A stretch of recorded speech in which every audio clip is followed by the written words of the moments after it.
सभी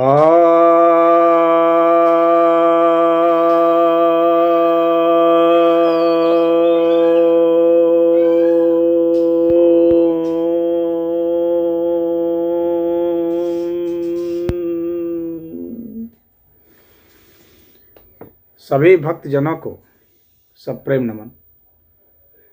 भक्तों, आज मैं आपके समक्ष महर्षि पतंजलि द्वारा रचित लोकप्रिय ग्रंथ योग सूत्र के दूसरे अध्याय, जिसे साधन पाद भी कहते हैं, के 25वें सूत्र की व्याख्या करने जा रहा हूँ।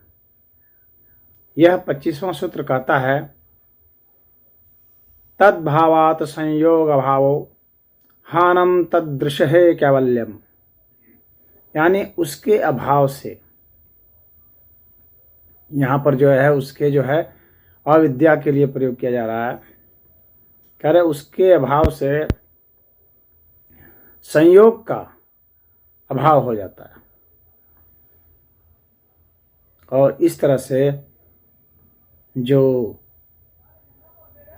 चित्त शक्ति है, जो दृष्टा है, वह कैवल्य को प्राप्त हो जाता है। तो संयोग के अभाव हो जाने से हान हो जाता है। तो यहाँ पर हान को बताया गया है कि हान क्या है। दुख का अत्यंत अभाव हो जाता है, आत्यंतिक निवारण है।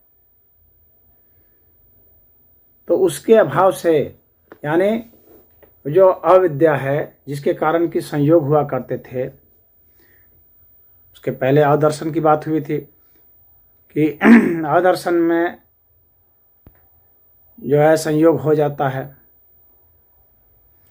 तो जो अविद्या है, अदर्शन है, इनके कारण ही संयोग हुआ करते हैं।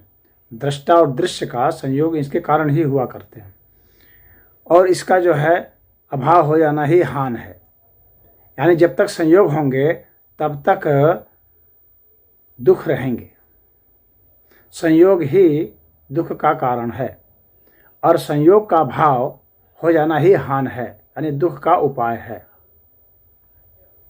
हान उपाय है, यानी उसका निवारण है। तो यहाँ पर हान क्या है, तो वह बताया गया है। अब यहाँ पर इस चीज़ को समझना जरूरी है कि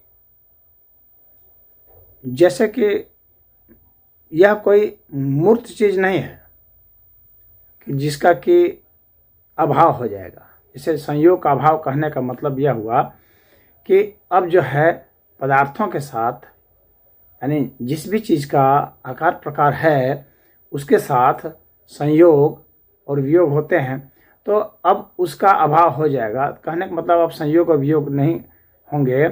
तो उसका इस तरह से उसको भौतिक अर्थ में नहीं समझना चाहिए कि वो हो गया। क्या होता है कि हम लोग की जो चित्त की शक्ति है, तो यहाँ पर हम लोग संयोग के जो तत्व हैं, यानी जो तत्व ज्ञान है, उसके कारण अविद्या का नाश हो जाता है, यानी अविद्या में हम हो जाते हैं। तो यहाँ पर संयोग का अमूर्त स्थिति में ही उसका नाश हो जाता है, और फिर संयोग और वियोग का कारण नहीं रह जाता है। अब जैसे मान लीजिए कि हमने कुछ सोचा, सोचने की कोई चीज़ हमें बनानी है, तो अब इससे वो बन तो नहीं गई चीज़, लेकिन बनने की जो प्रक्रिया हो सकती थी उसकी एक शुरुआत यहाँ पर हो गई। अब जो हमारा चित्त हमको यदि प्रेरित करता है, हमें शक्ति लगाते हैं कि चलो अमुक घर बना लेते हैं मान लो, तो उसके लिए फिर हम जुगाड़ करना शुरू कर देंगे। ईंट, पत्थर, प्लास्टिक, लकड़ी, मजदूर, इन सब का जुगाड़ करना शुरू कर देंगे।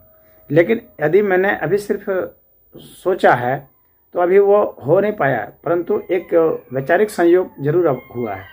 तो अब इस जगह पर अभी वो उस पदार्थ के संदर्भ में जो भौतिक रूप से स्थूल रूप से हम घर सोच रहे हैं उसके संदर्भ में अभी ये सूक्ष्म ही है। अब यह जो विचार के रूप में आया है इसके पीछे भी एक शक्ति लगी हुई है, वह जो है संयोग की शक्ति है। यदि हम इसका वहाँ पर इसको हम यदि कट कर देंगे तो यह जो प्रेरणा हमें आई थी संयोग की, तो ये इस प्रेरणा का जो स्रोत बिंदु है वही कट हो जाएगा। तो वहाँ पर जब हम जा करके इसको कट करते हैं तो वह जो है हान होता है। यानी इस वक्त ऐसे विचार से जो त्याग देना है ये हान नहीं है, बल्कि ये जो त्यागने की जो शक्ति थी वहाँ पर जा करके जो त्याग हुआ वह हान है। और उस स्थिति में पहुंच जाने के बाद यानी एक तरह से ये जो त्याग है, इस त्याग का जो त्याग है वहां तक ये जो त्याग है, इस त्याग की जो शक्ति थी जिसे त्याग हम कर रहे थे या ग्रहण कर रहे थे, तो ये जो शक्ति है वहां तक पहुंच करके ही जब हम इसका नाश कर देते हैं, इसको विलग कर देते हैं एक अर्थ से, तब वहां पर जो है वो अमूर्त अवस्था में एक तरह से हान होता है, मतलब संयोग का नाश होता है। तो उस स्थिति में जो चित्त की शक्ति है, जो दृष्टा है, उसको कहा जाता है कि वह कैवल्य को प्राप्त हो गया। वह जो है वही कैवल्य है। तो यहाँ पर उसी कैवल्य को बताया गया है कि वह हान है और वह जो हान है वह कैवल्य है। वह जो इस तरह से, तो आप समझ गए होंगे कि वो हान से कैसे कैवल्य होता है। यानी जो हम विचार से जो छोड़ते जाते हैं, फिर इस जो छोड़ने की जो शक्ति है इसको जो हम छोड़ देते हैं, यानी संयोग की शक्ति और वियोग की शक्ति, ग्रहण की शक्ति जो है और त्याग की शक्ति, इस शक्ति का भी जब त्याग हो जाता है तब फिर हमारे पास कोई विकल्प नहीं होता, तो हम निर्विकल्प अवस्था में हो जाते हैं। और यह जो है केवल अवस्था होती है, यानी केवल इति, सिर्फ वह है। तो यह जो है ये आत्म स्थिति, परमात्म स्थिति है, परमात्मा में अवस्थिति होती है। तो परमात्मा में हमारी अवस्थिति हो जाए यही कैवल्य की स्थिति होती है, यानी केवलपन होता है। यानी एक सिवाय परमात्मा के कुछ भी नहीं रहता, कुछ भी नहीं है, इस चीज का हमें उस वक्त आभास होता है, बोध होता है। तो यह हान है और यह केवल्य है। तो अविद्या के नाश से संयोग का नाश हो जाता है, संयोग के नाश से दृष्टा के लिए जो है हान हो जाता है और उस हान के कारण कैवल्य हो जाता है। यही यहाँ पर महर्षि पतंजलि जी हमें बताना चाह रहे हैं। तो यह कैवल्य स्थिति जो है इसी को मोक्ष भी कहते हैं, इसी को स्वरूप अवस्थिति भी कहते हैं, और इसी को निर्वाण भी कहा गया है। तो